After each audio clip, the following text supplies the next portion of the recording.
Okay, we're back on the record on KCR 22211623, State of Idaho versus Chad Daybell. I appreciate everyone's patience as we work through this process today. There's a lot of administrative matters being taken up while we're not on the bench, but we're moving things along at this time. I'll note the jurors have returned and are properly seated. And we are continuing with victim impact statements, and I believe the state has a few more victim impact statements this afternoon. So who's going to be calling the next victim up to the stand? I will, Your Honor. All right, Ms. Beatty, you can call the next person to give a statement. Your Honor, the next individual would be Colby Ryan. Okay.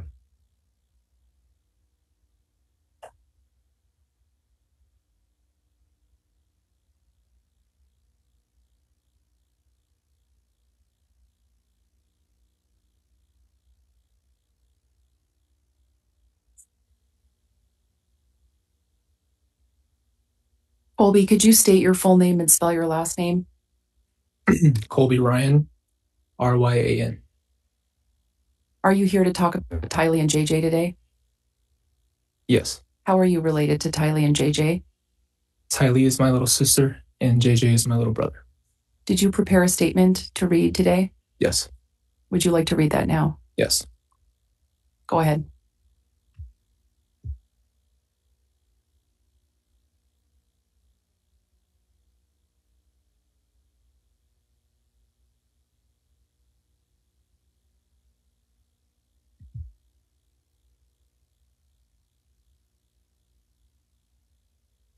It is very hard for me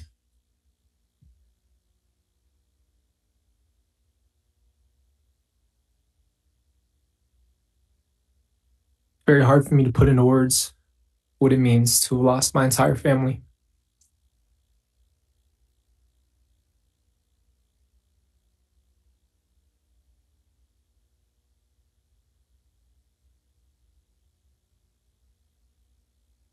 I lost the ability to watch Tylee and JJ grow up.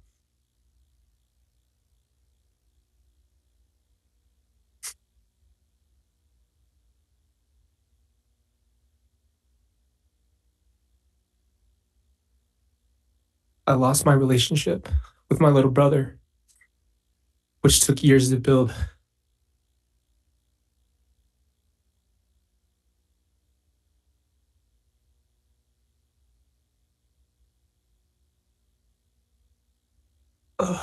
It's okay if you need a moment. Take a moment if you need to. It's all right. It took years to build to even have him be able to look us in the eyes. I lost the ability.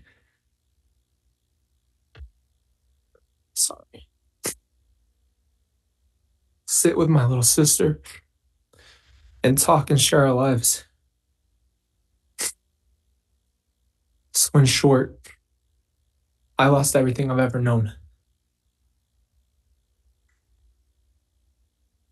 I lost the ability to share my children with them, or have my children have the privilege to know them and be loved by them.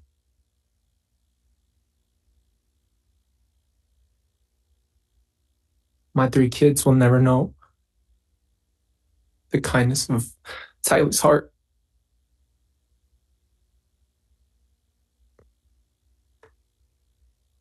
Or JJ's silly and goofy personality.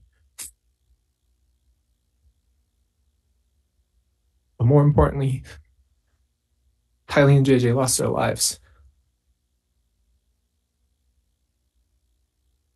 Tylee will never be able to travel like she always wanted to, or have a family of her own.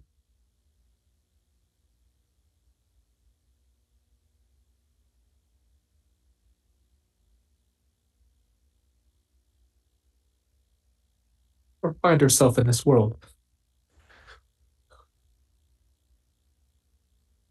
JJ will never be able to spread his love or his light around the world the way he used to. The only way I could describe the impact of their lives being lost is like a nuclear bomb dropping. I will never be able to share her gifts with the world or have all the people who love her get to hear her incredible laugh. Sorry. JJ will never get to grow up.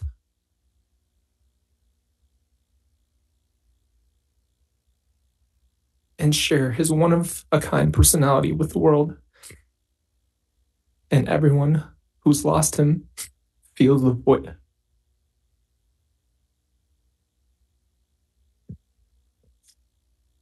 It's not an overstatement to say that I lost everything. But more importantly, we all lost Tylee and JJ.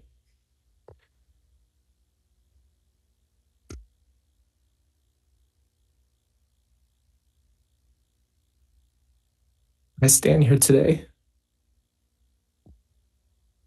motherless, fatherless, sisterless, and brotherless.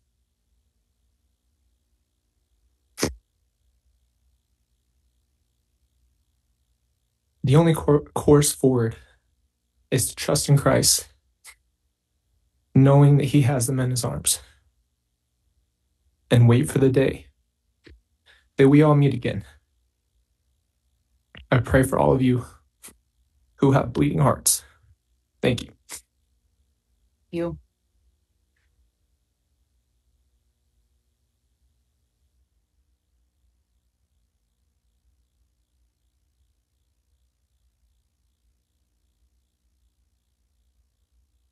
Your Honor, the state would next call Samantha Gwilliam. Very well.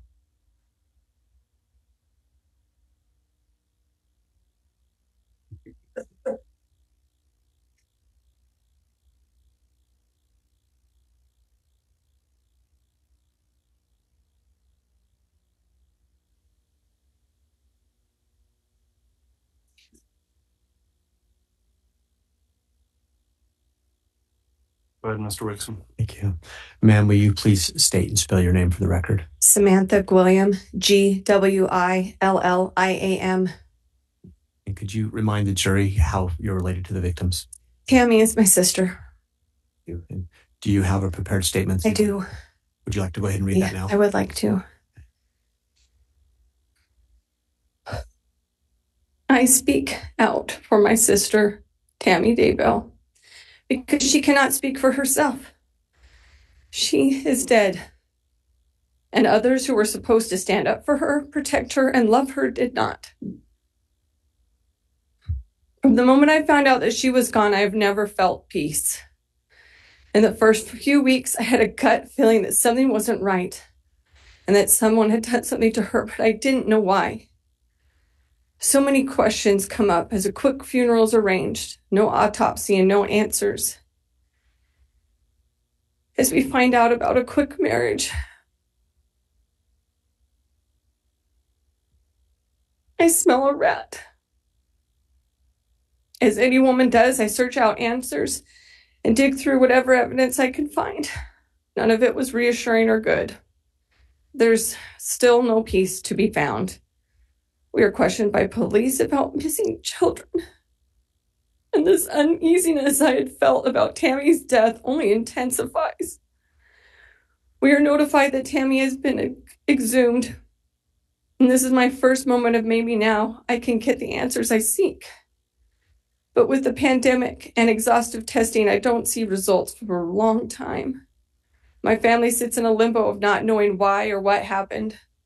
In the meantime, there's a large investigation, many more questions. We are hounded by news reporters through phone calls, texts, emails, social media, and even with surprise visits at our front door. Still no peace. I am asked about a pet cemetery. And a few days later, I watch with the world as the bodies of two precious missing children are found on the same property where my sister died. I retched and sobbed over learning about JJ and Tylee. 2 more victims and no peace to be found for anyone. When we finally get the long-awaited autopsy results, our worst fears are confirmed, and we know that she was murdered. We have spent almost 5 years waiting for there to be peace. My sister, Tammy, was my best friend. Before she moved to Idaho, we talked to each other almost every day, or saw each other almost every day. Her first year there was a hard adjustment, but she made a place for herself there and was a great member of her community. Tammy was a force for good at her school, influencing children, making friendship with others, and being a person you could count on. Pardon me.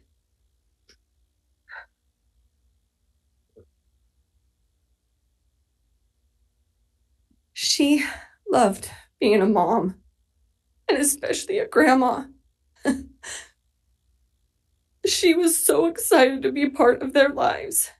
She was content and happy. Her and I had made plans that when we were old that we would live next door to each other. We helped raise each other's children. We were excited for the future. My last visit I had with Tammy is the last time I have felt any peace. I would not be a good sister if I did not defend Tammy as well. She was made out by some in this court as if she was lazy and fat and dying from an illness. Look at me right now. I am the same age as Tammy was when she died. She was in better health than I am right now. Do I look like I am dying? It is not a crime to be a middle-aged woman trying to be healthy and still play a video game or eat fast food occasionally. My sister was ripped from our lives. Because of her murder, we lost a beloved mother, grandmother, sister, aunt, and daughter. She is irreplaceable. She started with one grandchild and missed seeing the next 5 that would be born. They will never get to know her. But when Tammy died, that is not the only thing that we lost. Her absence created a void that is unmistakable. We used to have a close relationship with Tammy's children, but now our relationship is strained, and some of the kids that I helped raise no longer speak to us. My mother passed away last June. She had to spend the last of her years separated from these same grandchildren for no fault of her own. My mother declined in health while still not having peace. Her passing was marred by the fact that Tammy's children chose to not participate in her funeral. The lies, deception, and murder have ripped our family apart. We do not feel peace. I am not a dark person or a zombie, and for me and my family to be portrayed this way is unacceptable. I am tired of being vilified, so there is a reason to not listen to me. I stand for truth, and I don't lie. So know as I say this now, my sister should not be dead right now. She should be here alive and smiling with her family and friends. She should be doting on her grandchildren and taking care of her animals. It is a cruel world that has taken her from us. We need to feel some peace for the first time in 5 years. I miss my sister every day. I will grieve for her for the rest of my life. I speak up for her now because she needs a voice. Thank you. Thank you, ma'am.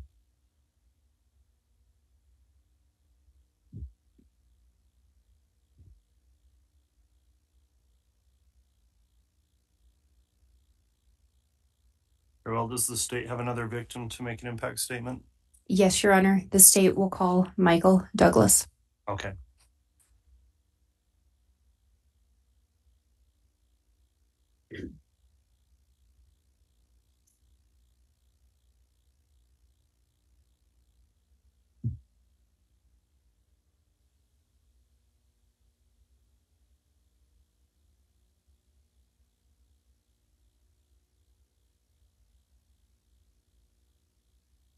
You can inquire, Ms. Blake. Thank you. Would you please state your name for the record?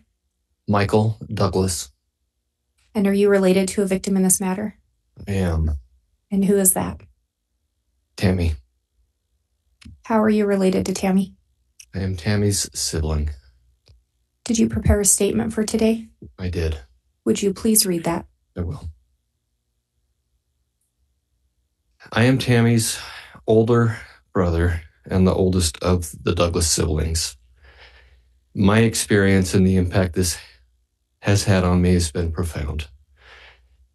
The day Tammy was killed, I received a phone call, and I looked down to see Samantha's name, and I answered the phone. Good morning. Samantha said, "It's not going to be." It turns out she was right.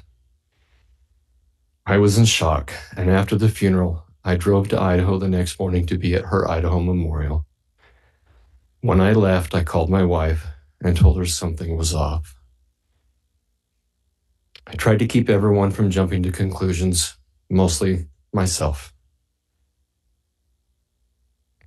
I probably should have done more jumping. When we heard about the marriage, we were given a false date to lead us to believe that it had not been only 2 weeks. Then we found out the real date. I'd received a call from my Aunt Vicky and my cousin Julie, encouraging me to pursue an autopsy. I told them I couldn't because I was doing everything I could to keep my mom and dad alive.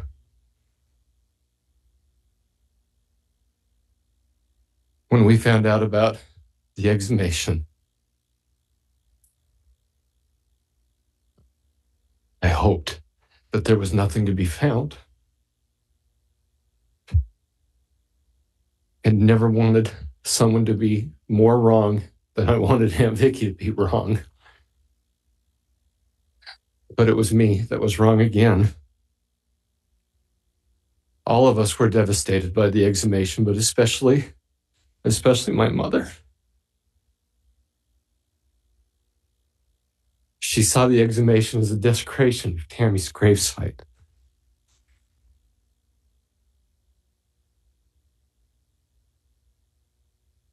Once Tammy was reinterred, my mom asked that we would meet again at the gravesite, and we did so, and held a family service.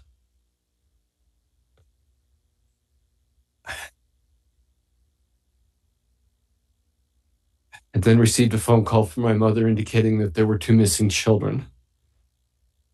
I remember where I was, what I was doing, and the exact feeling of, oh, please no. Please don't let this be so.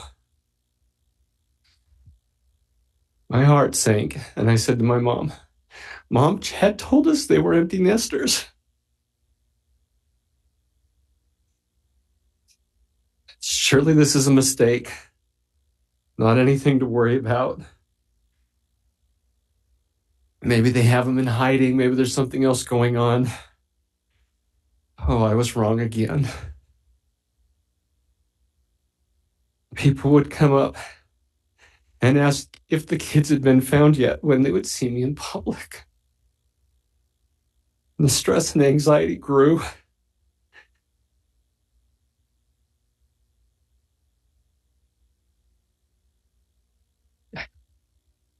And then the day came that the children were found.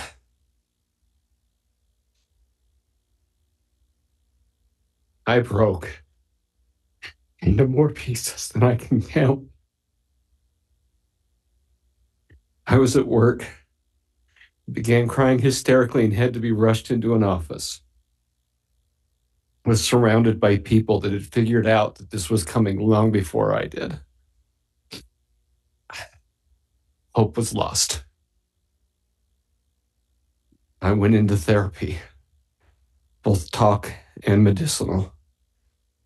My blood pressure went so high that my doctor prescribed something he'd only done 3 times previous in his long career.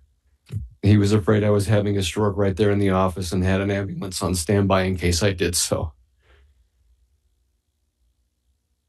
When I learned of the results of the autopsy, I did not sleep for 6 weeks. The nightmare fodder that I have been provided will last me a lifetime. My insurance rates have skyrocketed due to the medications I started on right after the children were found, and I'm now ineligible for certain coverages.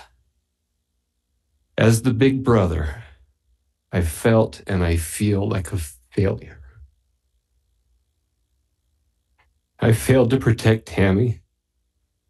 I looked for a silver lining, as we do as big brothers, trying to set up some kind of win, and none to be found. For the first time in my life, I was unable to function at the level I always had. Work, family, God, all of my relationships suffered. I had to be told by my therapist that I had already lost, that I would not find a win. I have mostly come to terms with that, but the loss is still so very raw. I now have an angry part that has become hopefully not a permanent part of me. People that have known me most of my life don't know who I am. They don't know what I'm going through because they are not the big brother whose sister was killed. I cannot tell you what my dad or siblings have suffered because I did not lose a child or an older sibling. The grief and suffering is unique to each of us, but has driven wedges of misunderstanding. If this were radioactivity we were dealing with, I would look to the half-life to see when the pain and suffering might stop.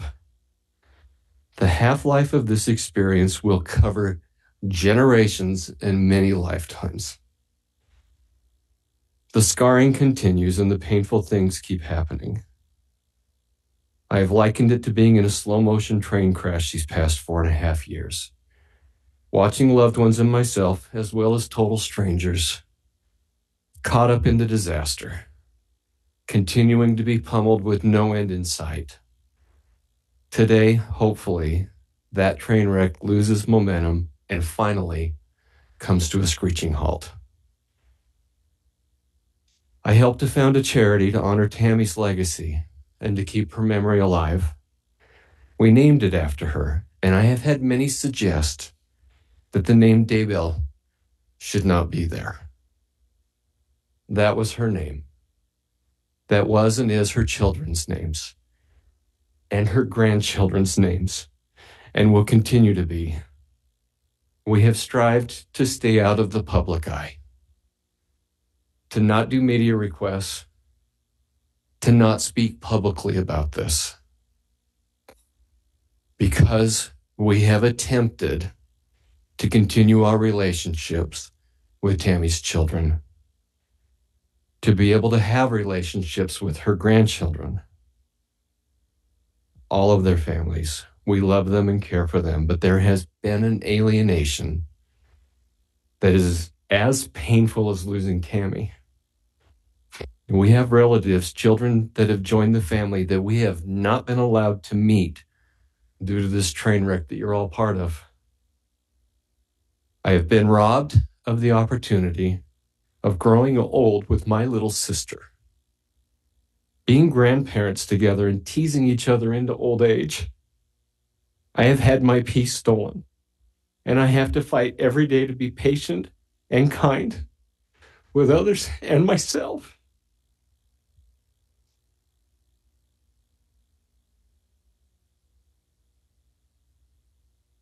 I have had some that have seen my wounds and have attempted to exploit this time of anguish for their personal gain. This train wreck has brought out much good in many, but has fostered much evil in others.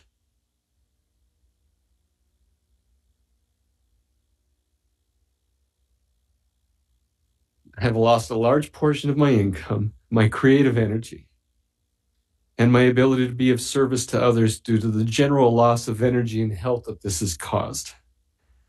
I am wounded, broken, sad, angry, disgusted, betrayed, and looking for answers on the constant pain of grief and loss. We hope that after this is over, we can attain closure and healing and take the next steps to finding ways to heal and grow stronger from these wounds afflicted upon us. Tammy, JJ, and Tylee have all been robbed of that choice and that chance.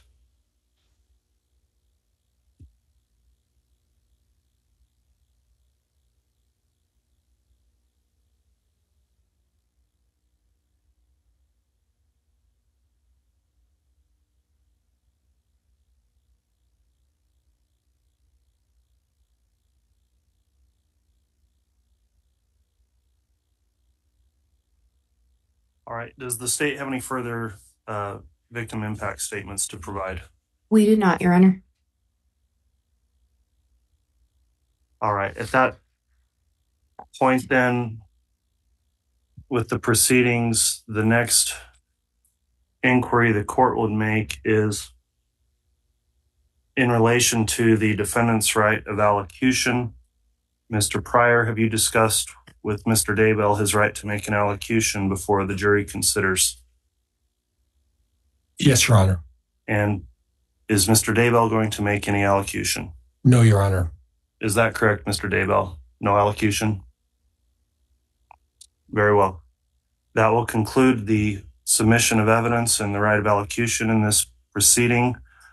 The next issue the court will take up then is briefly reviewing the final instructions that will be given to the jurors, as well as a verdict form before they retire for deliberation. We do need to take a moment to review those with counsel outside of the presence of the jurors. They are prepared, so I don't think this will be an extensive break, but we will take a break here for the court to go through jury instructions with counsel. Once that's concluded, we'll have the jurors brought back in for any closing arguments that may be presented by the state and the defense. So if all would rise for the jurors, we'll do that at this time.